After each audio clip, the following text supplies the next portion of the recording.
नमस्कार दोस्तों अगर आप असमय बुढ़ापा गंभीर बीमारी से बचना चाहते हैं तो ये 4 चीज़ें आप छोड़ दीजिए। कई रिसर्च में ये साबित हो चुका है कि आज के समय की जितनी भी बीमारियां हैं, चाहे वो ब्लड प्रेशर हो, चाहे ब्लड शुगर हो, चाहे थायराइड हो, चाहे कैंसर हो, चाहे पेट से संबंधित कोई बीमारी हो, हर एक बीमारी की जड़ ये 4 चीज़ें हैं। तो जिस दिन से आप ये 4 चीज़ें छोड़ देंगे, ठीक उसके 90 दिन के बाद आपके शरीर में अजीब सा बदलाव होगा। आपके शरीर से सारी बीमारियां अपने आप निकलना शुरू हो जाएगी, क्योंकि आपका शरीर अंदर से स्ट्रांग हो चुका है, आपकी इम्यूनिटी बूस्ट हो चुकी है। और ये जो 4 चीज़ें हैं, इनमें से कोई धीमे जहर का काम करता है, कोई स्वीट पॉइजन का काम करता है, कोई सफ़ेद जहर का काम करता है, और कोई दोस्तों हमारे शरीर को अंदर से खोखला कर देता है। तो इन 4 चीज़ों को छोड़ के 4 काम रोज करिए। तो दोस्तों 4 चीज़ें कौन सी हैं, 4 काम कौन से हमें रोज करना है, इसे जानने के लिए वीडियो को ध्यान से अंत तक सुनिएगा। सुनने के बाद इसे फॉलो करिए। फॉलो करने के बाद दोस्तों आप हर बीमारी से मुक्त हो जाएंगे। अगर आपके शरीर में कोई भी बीमारी नहीं, आप पूर्ण रूप से स्वस्थ हैं, चाहे आप 15 साल के हैं, चाहे 25 साल के हैं, और चाहे 50 साल के हैं, अगर आपके शरीर में कोई बीमारी नहीं है, जिस दिन से आप इस काम करना शुरू करेंगे उस दिन से आप रोग मुक्त रहेंगे, कोई दवा की ज़रूरत नहीं पड़ेगी। तो चलिए सबसे पहले हम जानते हैं 4 चीज़ें कौन सी छोड़ना है। पहले चीज़ है दोस्तों जिसे हम स्वीट पॉइजन कहते हैं, वो है सफ़ेद चीनी, रिफाइन की गई चीनी और रिफाइन किया गया मैदा, रिफाइन किया गया नमक। ये रिफाइन किए गए 3 चीज़ें हैं, और चौथी चीज़ है रिफाइन किया गया तेल।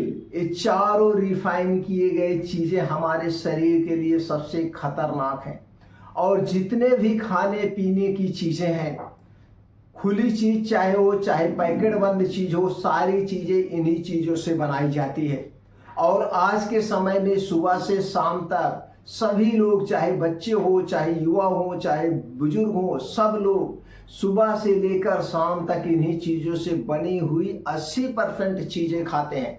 इसीलिए आज हमारा शरीर इन सारी गंभीर बीमारियों से जूझ रहा है। अगर आप इन 4 चीज़ों को छोड़ देते तो इससे आपके शरीर पे कोई नुकसान नहीं होगा, सिर्फ और सिर्फ फायदा ही फायदा होगा। तो दोस्तों इन 4 चीज़ों से बनी हुई चीज़ों को खाना आज से अभी से छोड़ दीजिए। अगर आपके घर में 4 चीज़ें हैं तो आज से अभी से इन्हें निकाल के बाहर कर दीजिए, इन्हें निकाल के बाहर कर दीजिए। इनके स्थान पर प्योर नेचुरल चीज़ें लीजिए। अगर हम रिफाइन किए गए तेल की बात करें तो इसके स्थान पर देसी चक्की का निकला हुआ जो भी तेल आप खाना चाहते हैं, चाहे वो सरसों का तेल है, चाहे वो मूंगफली का तेल है, चाहे वो गरी का तेल है, जो भी आप खाना चाहते हो वो तेल खाइए। ये सेफ है, ये सेफ है, क्योंकि रिफाइन करने पे हाई टेम्परेचर का प्रयोग किया जाता है और कई प्रकार के इसमें केमिकल मिलाए जाते हैं, जिससे इसमें से गुड कोलेस्ट्रॉल नष्ट हो जाता है। सिर्फ और सिर्फ हमें मिलता है बैड कोलेस्ट्रॉल, ट्रांस फैट, जो हार्ट जैसी डिजीज को जन्म देता है। दूसरी चीज है चीनी। चीनी दोस्तों यह एक एसिडिक प्रोडक्ट है। चीनी एक एसिडिक प्रोडक्ट है। इसे बनाने में 23 प्रकार के केमिकल का प्रयोग किया जाता है, कई प्रोसीजर से गुजारा जाता है, जो कि दोस्तों हमारे स्वास्थ्य के लिए सबसे खतरनाक है। चीनी से हमें क्या मिलता है? मोटापा, डायबिटीज, ब्लड प्रेशर, पेट से संबंधित बीमारी, और कुछ भी नहीं मिलता। इनमें ना तो कोई प्रोटीन होता है, ना तो कोई विटामिन होता, कुछ नहीं होता। अगली चीज है मैदा। मैदा दोस्तों, मैदा सबसे खतरनाक है, इसे सफेद जहर आप कह सकते हैं। लेकिन जितनी भी खाने पीने की चीजें, चाहे वो बिस्किट, नमकीन, आइसक्रीम, मिठाइयाँ, समोसे, पिज्जा, बर्गर, मोमो, जितने भी चीजें, सारी चीजें मैदे से ही बनाई जाती। आपके मन में एक क्वेश्चन होगा कि गेहूं नहीं नुकसान करता, गेहूं का आटा नहीं नुकसान करता, फिर मैदा कैसे नुकसान करता? तो दोस्तों इसका भी जवाब है। गेहूं जब आटा बनाया जाता है तो गेहूं को धुल के डायरेक्ट इसे पीस दिया जाता है, लेकिन जब इसका मैदा बनाया जाता है तो ऊपर का जो छिलका है, एक लेयर को हटा दिया जाता है, जिसे छिलका कहते हैं, और उसी में प्रोटीन फाइबर होता है। जब उसका प्रोटीन फाइबर ही निकाल लिया गया, वो एक प्रकार का वेस्ट पदार्थ हो गया। उसके बाद इसे पतला पीसा जाता है। पतला पीसने के बाद ब्लीचिंग या क्लोरीन जैसे कई प्रकार की गैस आती है, उसी से वॉश किया जाता है सफेदी पर लाने के लिए। इसके बाद भी दुकानदार इसमें दोस्तों खड़िया जैसी मिट्टी का प्रयोग करते हैं। इसीलिए आपका ये मैदा ओजन होता है, आटा हल्का होता है, आटा महंगा मिलता है और मैदा सस्ता मिलता है। आपको गेहूं के आटे की बनी हुई कोई भी चीज अच्छी नहीं लगेगी, लेकिन मैदे से बनी हुई सारी चीजें अच्छी लगती है। तो अगर आप भी मैदे के प्रेमी हैं तो आज से छोड़ दीजिए। रिफाइन किया गया नमक, रिफाइन किए गए नमक में कोई मिनरल नहीं पाया जाता है। इसके स्थान पर साबुत नमक लीजिए, जैसे हिमालयन साल्ट लीजिए, या फिर दोस्तों आप सेंधा नमक लीजिए। सेंधा नमक में 25 तरह के मिनरल्स पाए जाते हैं जो हमारे स्वास्थ्य के लिए लाभदायक हैं। तो रिफाइन किया गया नमक से दूरी बनाइए। तो रिफाइन के नाम पे जितनी चीजें इन्हें खाना बंद कर दीजिए, इसके स्थान पर नेचुरल चीजों का प्रयोग करिए। अब 4 काम हमें क्या करना है। पहला काम दोस्तों, आप दिनचर्या अपनाइए। दिनचर्या में खाने की दिनचर्या अपनाइए, और खास करके रात के समय के। आज के समय में लगभग घरों में 9 बजे से लेकर 1 बजे बीच में खाना खाया जाता है, वो भी रात में। ये सबसे गलत है, ये बीमारी का घर है। इसे आपको छोड़ना होगा।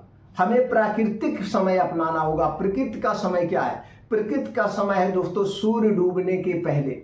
अगर आपको रोग मुक्त रहना है, बीमारी को ठीक करना है वो भी जड़ से, तो रात का खाना सूर्य डूबने के 1 घंटा पहले खाने का प्रयास करिए।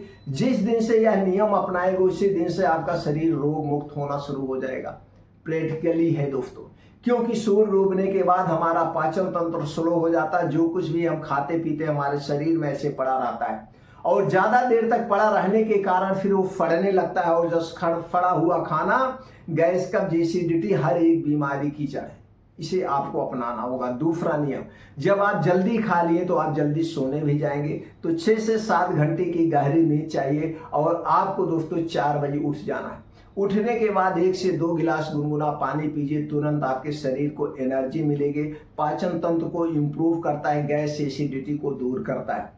पानी पीने के बाद डेली दिनचर्या से निवृत्त हो जाइए। अब 2 घंटे का समय आपको निकालना, इसे कभी मिस मत करना। चाहे आप जितनी भी उम्र में हैं, चाहे आप 60 के हैं, 70 के, 80 हैं, जो भी हैं, 2 घंटे का समय निकाल करके कम से कम 6 से 7 किलोमीटर का तेज गति से मॉर्निंग वॉक, वो भी नंगे पांव, जमीन पे, हरी घास पे, मिट्टी पे करना है। जब हम धरती माता से जुड़ते तो हमारे शरीर को अर्थ मिलता है, ये बहुत जरूरी है। मॉर्निंग वॉक कंप्लीट करने के बाद अनुलोम विलोम, कपालभाति, भस्त्रिका प्राणायाम और 15-15 मिनट का मेडिटेशन करना है। मेडिटेशन करने से हमारे अंदर की नेगेटिविटी खत्म होती है, हमारे अंदर पॉजिटिविटी आती। एक काम हमें जरूर करना है। अगला काम क्या करना है? अगला काम दोस्तों, हमें दिन भर में 1 बार खुल के हंसना चाहिए। खुल के हंसने से हमारे शरीर में गुड हार्मोन्स रिलीज होते हैं, जो कि हमारे शरीर के लिए डिटॉक्सिफाई का काम करते हैं। और कुछ ऐसी नेचुरल चीजें हैं, उनका पानी पीना चाहिए। चाय, कॉफी इनको छोड़ करके, जैसे कभी मेथी का पानी, कभी जीरे का पानी, कभी अदरक का पानी, कभी सौंफ का पानी, कभी मोरिंगा का पानी, कभी अश्वगंधा का पानी। इन पानियों से अपने आप दिन की शुरुआत करिए, फिर देखिए आपके शरीर में क्या चमत्कार होता है। बीमारी नाम की कोई चीज आपको टच तक नहीं कर सकती। अगर जानकारी से सहमत है तो इस वीडियो को हर घर तक पहुंचाइए, क्योंकि हमारा एक ही उद्देश्य है, हमारा पूरा देश दवा मुक्त हो, रोग मुक्त हो, दवाओं से दूरी बने, प्राकृतिक दिनचर्या अपनाकर। और दोस्तों, अपने खाने पीने में ज्यादा से ज्यादा हरी साग सब्जियां, ताजे मौसमी फल, बीन्स, ड्राई फ्रूट को शामिल करिए। अनाज का प्रयोग कम करिए, सब्जियां और फल ज्यादा खाइए, और वो भी सब्जियां फल मौसमी खाइए। स्टोर की गई सब्जी, स्टोर किया गया फल हमें कभी नहीं खाना चाहिए। जिस मौसम में जो सब्जी पाई जाती हो, जिस मौसम में जो फल पाया जाता हो, उन्हीं सब्जियों और फलों को खाना चाहिए। क्योंकि हमारे शरीर में 3 दोष पाया जाता है, वात दोष, पित्त दोष और कफ दोष। ये 3 दोष हमारे शरीर में मौसम के हिसाब से अप डाउन होता है। तो दोस्तों, जब आप मौसम के हिसाब से खाएंगे तो पचने में आसान होगा, और जब सही तरीके से डाइजेस्ट होगा तो आप स्वस्थ और निरोग बने रहेंगे।